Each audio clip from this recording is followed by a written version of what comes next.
Assalamualaikum warahmatullahi wabarakatuh. Rekan sekalian, saat ini kami sedang berada di Desa Siron, Kecamatan Kuta Cogli, Kabupaten Aceh Besar.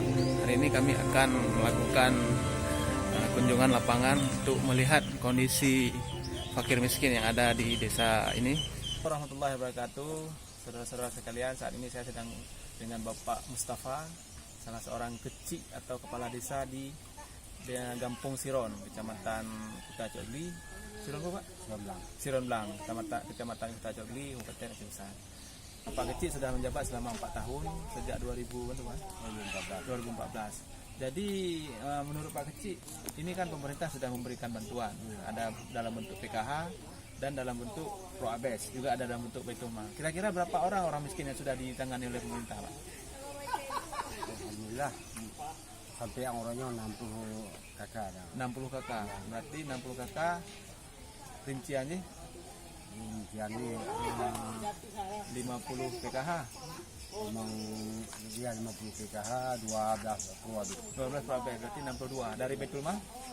Dapat cuma 3 orang, berarti 65. Berarti masyarakat miskin sudah mendapat bantuan dari pemerintah sebanyak kurang lebih 65 orang. Artinya di bawah itu tidak ada lagi orang miskin, Pak.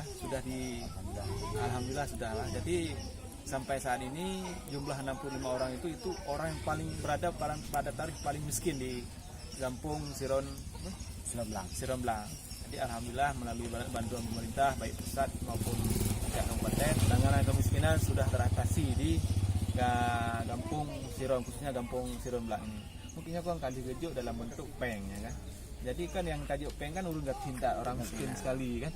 Apakah Pak kecik punya satu ide untuk bagaimana mengembangkan perekonomian awaknya di sektor pertanian. Oh, di sektor. Soalnya kami ini yang utamakan harus dibangun irigasi, ya kan. Karena kami ini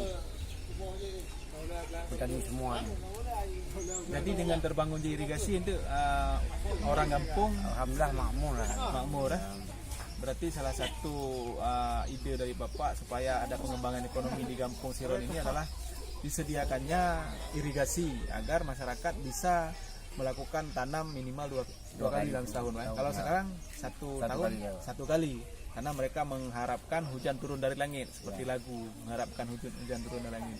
Jadi salah satu solusi yang bisa kita tawarkan untuk bagaimana masyarakat Kampung Siron Blang ini bisa berkembang dalam taraf ekonomi adalah melalui penyediaan sarana irigasi agar masyarakat bisa melakukan pola tanam padi minimal 2 kali dalam tahun. Jadi Pak, terima kasih Pak atas wawancara dengan Bapak. Insya Allah cita-cita Bapak untuk mensejahterakan masyarakat Kampung Siron ini terrealisasi. Dan minta doa kepada Allah supaya masyarakat termampukan Pak, memberdayakan ekonomi mereka. Terima kasih Pak ya.